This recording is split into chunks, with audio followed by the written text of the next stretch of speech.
And this movie that you're in Sweden, won the Swedish Academy Award. Whatever you won, like Best Actor. Yeah. What is it called? Like the Swasker or something? What is the award called?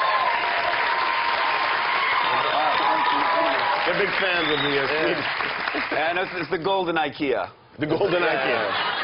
You actually only get like the certificate, and then you have to go get it. Like you go up on stage and you get the certificate. You have to put it together. Yeah, and you put it together. Yeah. There was like the part missing on mine. I was like, oh, but it's still a great honor. You know, when you do a show on AMC, you can have 2 shits an episode. I think on these LA Times conversations you can't have any, but... Oh, really? I thought we had free press in this country. Maybe we get 2. This is bullshit. Well, there's our 2. Okay, we got 2. Well, actually, okay. I was going to ask you what drew you to the script. I imagine knowing that Liam was going to be your father was a big plus. I mean, who doesn't want to have Liam as a dad, you know? even though he's a hitman and alcoholic, I'll take it. And at these premieres, you know, the people that are already in the theater, they're filming the red carpet. And apparently when I got into the carpet, my dad just started screaming, like, "Whoa! Woo!" Whistling. You know, my mom was like burying herself and just screaming. And then at the after party, they had this liquor called, I don't know, there was some cinnamon whiskey that my dad had a lot of, and apparently it transformed him into this old black lady from Louisiana. And he was like, oh, with the teary eyes, he was like, my boy, I love you so much, my beautiful baby boy. Who is this woman? For those who watch The Killing would probably have no idea you're Swedish.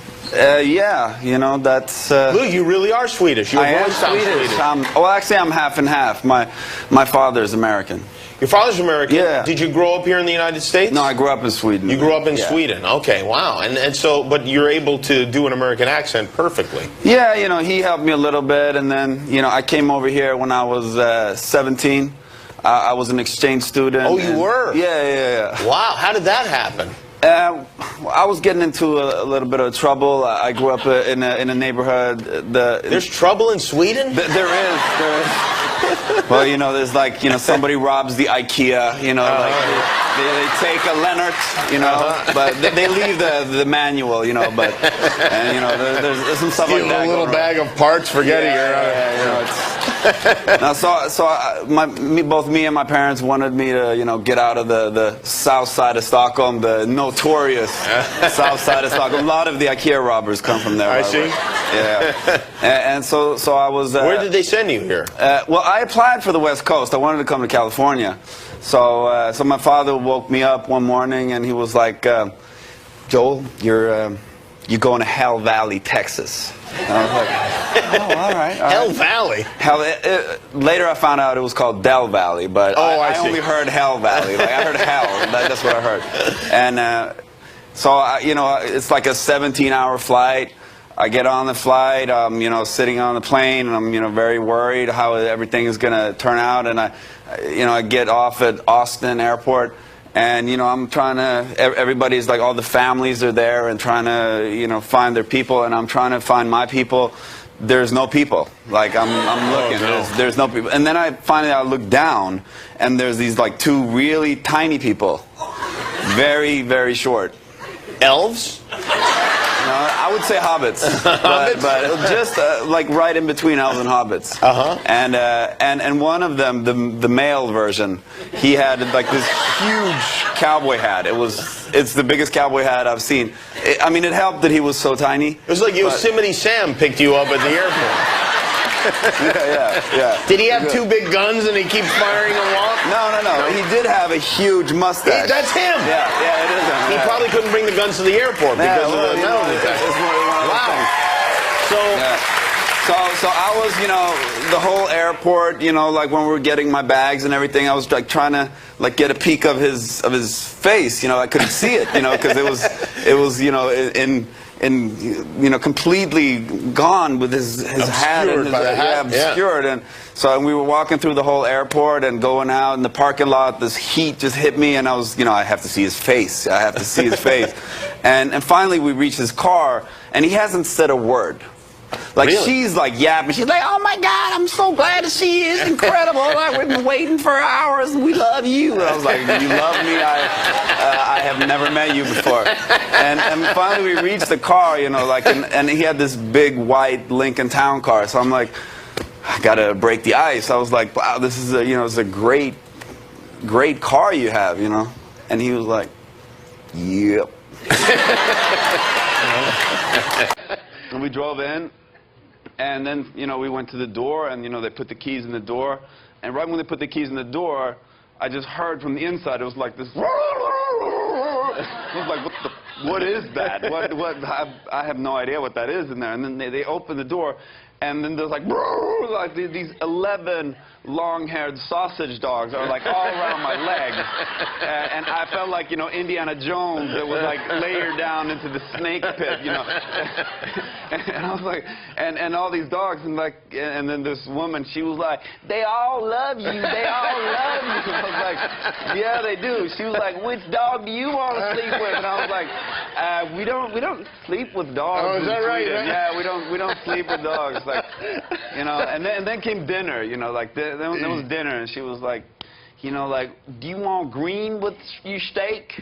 It's like, green with my steak? Yeah, sure, I'll take some green with my steak. Like, are there any other colors? Like, I love blue. Like, I love blue. Do you have red? You get a real taste of America. Yeah. That you had to wear a suit that was 45 pounds. So tell us the coolest parts of that suit. I know it's hard to get on, but aside from that. Yeah, I mean, I'd like press a button, and then, you know, like a milkshake would come out, and I press another button, and I get a burger.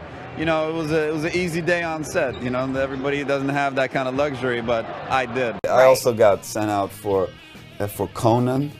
I was like, really? Have you seen me? I weigh 185 pounds. Like, that's... And they're like, you can bulk up for the role. Yeah, and I came into the audition, and there's like 3 guys in suits. It's like, you're Joel Kinnaman? I was like, yeah, they're waiting for you. I was like, okay. And then I run in, and there's like 2 other guys in suits behind a camera, and they're like, you're finally here. That's great. I was like, yeah, I'm so sorry. They're like, okay, we'll take your shirt off. I was like, what? You want me to take my shirt off? And they're like, yeah, take your shirt off. I was like, took my shirt off, and, you know, like, and they're like, okay, so, you know, tell me about yourself. I was like, what? Like, without my shirt? Yeah, just say something.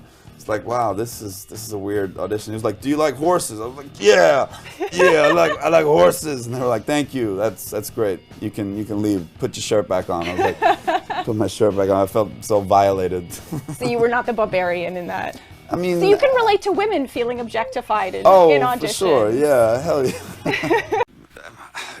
We had this one moment when we were sitting, you know, between takes, and we were all sitting down talking, and it turned out that we had all 3 of us worked at a beer factory at some point of our life. And I just thought that was just such a, you know, I was like, I'm sitting here with these men, and we all work beer factories, and Nick Nolte, he was like, and you got to drink the beer, right? For free. You got to, I mean, that was the greatest thing about, you know, working at these, you got to drink beer. I was like, no, they did not let me drink beer at work. Like, that was not part of the deal. That's what happened to Nick. Well, yeah, it might have been. Drinking beer at work. Yeah. What beer factory did you work at? Well, I was working at this beer factory called the Ringnes in Norway, in Oslo. And I had this incredibly important job. When the conveyor belt took the empty beer cans from one point to another, it turned. And in that curve, I was stationed, and every now and then, like every maybe 1 or 2 minutes, one of these beer cans would fall over. And then I would be there like a cobra and just lift it up. And wow, that's what I did. That's what I did. And the thing was, this was, you know, excruciatingly boring. Because it was like 10-hour shifts, and I worked there for like almost 5 months. So I started tampering a little bit because I'd walk around, you know, because I could see if a beer can would fall over, and then I'd just run over and fix it. So I started tampering a little bit with, there was this like infuse of air that sort of put the beer cans against one side. So I'd like increase and decrease that. And then there was also this, this little plastic thing that, you know, sometimes the beer cans would bounce. So this plastic thing would take them, so I'd adjust the height of that. And sometimes it just, like, everything just went to hell, and all the beer cans, you know, fell over. But then I got it right. And the beer cans in my curve would no longer fall over. So I got a book, you know, and I was just sitting there reading a book, and, you know, it was just a good time. And then the guy that came after me, and I found out later he had worked at this position for 26 years. He was looking more and more, yeah. He was looking more and more distraught. He was like, "Have you noticed that the beer cans aren't falling over?" And I was like, "Yeah, I noticed, you know, I got this." And he was like, "Yes, it's, I don't understand. I haven't really, you know, taken up a beer can in several days." And I was like, "Yeah, you know, I took care of things." And then the manager started walking around, and he was like, "It doesn't seem like many beer cans are falling in this place anymore." And then I started understanding the guy's fear. I was like, I think I just, you know, lost my job. Yeah, you. So I just twisted everything back, and like, so now they started falling over again, and then, so, you know, everything was good. Well, I have to say, I know you're Swedish, but that's one of the most American things I've ever heard.